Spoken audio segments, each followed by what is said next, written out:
Magandang araw mga kababayan.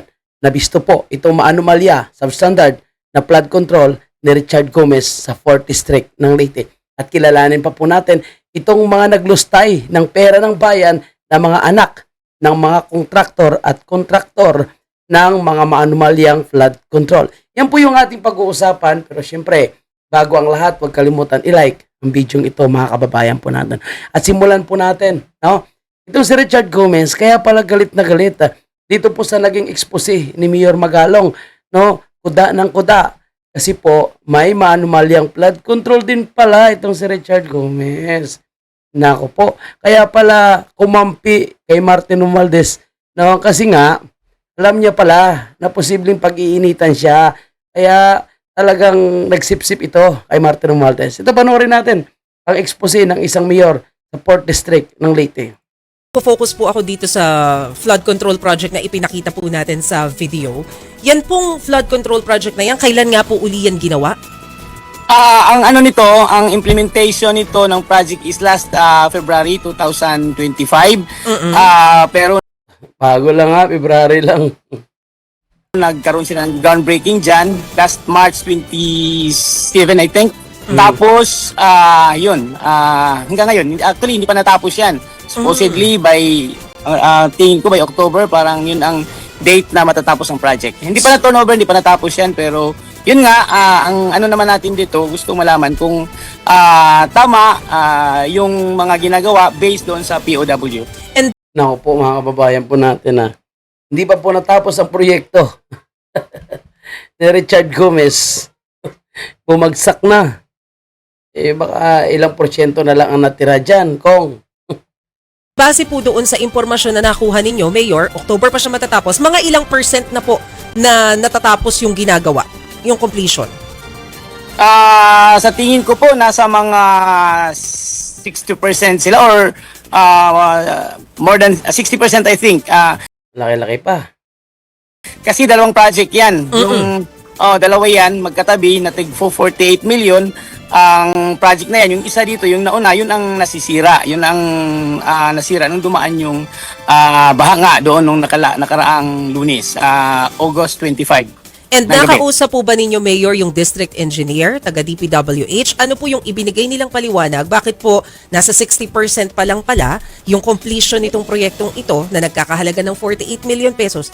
48 million bagsak agad. Sira agad. Ang nakausap natin ay isa sa mga engineer na nandun, pero hindi naman formal yung pag-uusap natin kasi parang umiiwas. Ang nakausap natin ay isang engineer na kontraktor. Nung tinatanong natin, parang magkaroon daw sila ng parang extension sa project for dahil sa weather conditions. Ngayon, ang gusto lang natin malaman kung itutuloy man ay dapat sana titingnan muna natin kasi bago ituloy, magkaroon muna ng inspection at investigasyon kung tama ba yung mga nagiging pag-construct nila base doon sa program of works na binigay nila. At saka yung materyales, Mayor, ano? Yes po, oo. Yung mga materials kasi nakikita naman natin, hindi naman siguro tayo magkaroon. Nako po mga kababayan po natin. Ang sabi pa ng mayor na ito, willing daw po siya humarap sa Senate investigation kung sakaling siya po ay imbitahan sa House of Representatives para mag-justify dito po sa maanomalyang project itong si Richard Gomez. Ngayon mga kababayan po natin, kaya pala ganito na lang ang biglang pagtumbling ni Richard Gomez at nagdikit kay Tambaloslos. Kasi mukhang may pinoproteksyonan pala. Pinoproteksyonan niya pala ang kanyang sarili dito po sa maanomalyang flood control mga kababayan po natin. At kung bakit sila galit na galit kay Mayor Magalong, although nakita natin medyo nagbiso-biso na sila ni Mayor Magalong, pero ito po ay pakitang tao lang. Alam naman natin mga artista yung mga ito So magaling talaga ito, kunwari makikisama lang. At tingnan nyo mga kababayan natin, yung halos lahat ngayon ng kuda, sila po actually yung mga involved sa mga maanomalyang flood control. Lalo na itong sila Abante, Chihuahua, Valeriano, Suarez, Dong Gonzales, si Ortega, ayan sa La Union, daming flood control dyan. Itong si Suarez sa Quezon Province, nako, ang dami rin yan. At saka may nilaan, ang dahil palang flood control na discover itong si Mayor Isko Moreno. So, ganito sila. Kabilang ito si Richard Gomez sa kanilang mga kongresista, na ganyan po galit na galit dahil nabulgar po yung mga anomalya po nila. So ngayon sinasabi ni Richard Gomez na yung media daw po ay ini-spin daw yung mga damage sa kanyang flood control at mukhang siya daw po ay pinag-iinitan, tinatarget daw po siya ng media. Eh kung wala ka namang tinatago, kagaya sa mga Duterte, wala ka namang kasalanan, kahit anong paninira at propaganda, hindi ka talaga maapektuhan. Lalong tataas pa ang tiwala sa ng taong bayan. Diba? Mga bayan. Pero kung involved ka talaga, kahit anong gawin mo, kahit anong pang pagtitwist mo ng kwento, kagaya ng kitang balos-los, ano nangyari? Lalo po siyang ikinahihiya at lalo pong dismayado ang tao at galit na galit sa kanya. Okay, so punta tayo dito sa mga ambisyosa at mga mayayaman na mga scholar ng bayan.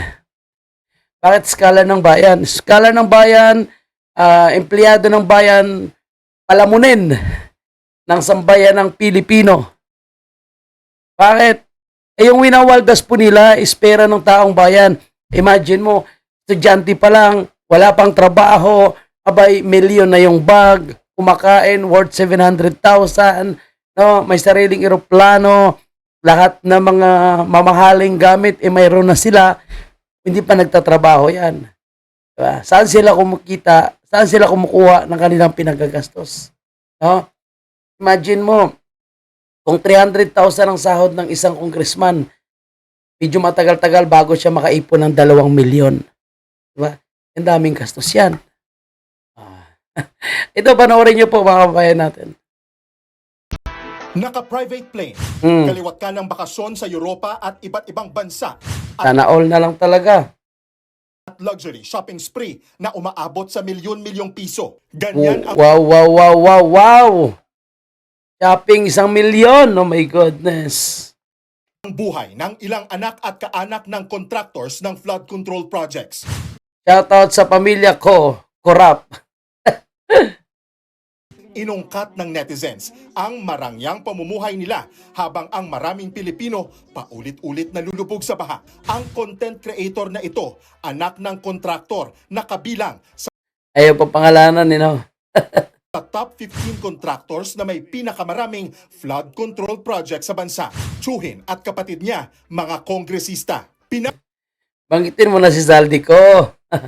Yan po is pamangkin ni Saldico at anak ng kontraktor na kapatid ni Saldico, si Claudine ko. Makita niya sa kanyang vlogs at social media na deleted na ngayon ang travel abroad.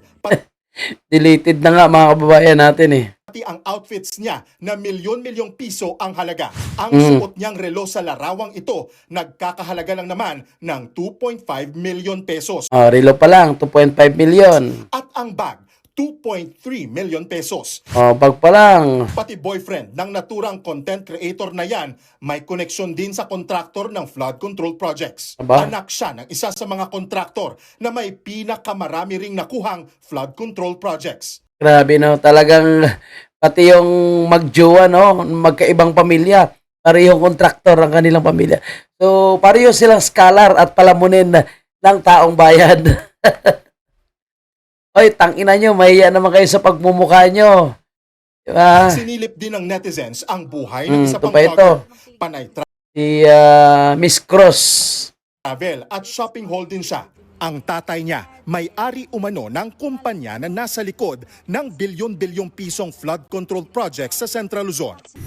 Pakita ko sa inyo guys kung paano nagre-refuel yung plane. Ayan. Sana all. Ayan, tingnan nyo po. Hindi pala pinapasok. Actually, first time ko ito makita guys. Ganyan pala. Grabe naman ang tulog Sariling eroplano yan, ha? nito. As in, pa left and right. Buti na lang di mo na ano yung katabi mo. Wala naman Kasi mo na yung mask mo. Pakita mo naman yung face mo. Dali, huwag ka na ba Ito, wag na mahiya. Mga scholar ng bayan naman kayo palamunin ng taxpayers. Ang ina, palabas yung mukha nyo. Mahiya pa. Naliwala. Bata pa, kakapal na ng mukha. Grabe, mura-mura ka pa. This is our current situation. And alam niyo ba guys, mas gusto ko tong plane na to kaysa dun sa maliit na ginagamit namin. Kasi this one is not super matagtag. Tapos may Wow, not super matagtag. mga tables. Mas maluwag siya. Bungga ka talaga, Claudine ko. This one is a 6 to 7 seater plane. And meron pang seats sa likod. Grabe, no? Tapos hindi siya maalog. May sariling eroplano. Isang kontrata yan, bilyon eh. Tapos may ganito pa. Maganda dito, dala tayo ng wine, hamon. Wow. Sana May dinala wine, may pahamon. yung hamon Iberico na nasa ref sa Manila. Ayan, may table din here. Tapos doon yung captain and mekaniko. So, andito na aking family. Say hi. Enjoy lang kayo kasi nagtatrabaho pa yung mga Pilipino para sa inyo. No, nag-overtime pa sila para may pambayad ng tax. Wala si Ditch. So ito pa mga kababayan po natin, tingnan nyo ito ha. Yung anak ng mayor at congressman din. Oh, barangay captain, anak ng congressman, anak ng mayor. Million din ang kanyang mga gamit. Punta sa iba't ibang bansa, nagta-travel. Mamahaling gamit, mamahaling suot. Grabe. Kapitan yan ha. Ang nanay niya mayor, tatay niya congressman. Ibang klase talaga sa ating bansa. So, kailan kaya natin ma-pictures yung mga anak ni Tambaloslos, no? Yung anak ni Tambaloslos mukhang hindi masyado nag-expose sa social media kaya hindi po sila makitaan. Mukhang wise itong mga anak ni Tambaloslos at si Tambaloslos. Pero itong kanila mga kaibigan, no, talagang sadyang naglalantad. O ngayon, biglang nag-deactivate na sila at private dahil nga sa lifestyle check, dahil makikita yung mga mamahalin nilang kagamitan. Siguro ngayon yung mga mamahaling kagamitan nila, baka pinamigay na nila yan sa kanilang mga kaibigan o pinatago. And balikan natin si Richard Gomez, mga kabayan po natin. No? O ayan, Richard Gomez, ingay ka pa ng ingay. No, talagang itong si Richard Gomez, manggagamit talaga. At budol din. No? Kunwari, mga Duterte, kunwari, galit kay Martin. No? Pero pag maipit na ang kanyang mga kaanumalyahan, o ayan, imod puwet na ulit kay Martin Romualdez. Kaya sana po, mga kababayan po natin, mapanagot po itong mga congressman na ito, no? Magbayad sila at ibalik nila yung nakaw nila sa kaban ng bayan kung sino man ito, no? At yan ang po muna yung ating update. Maraming salamat. Thank you po and God bless.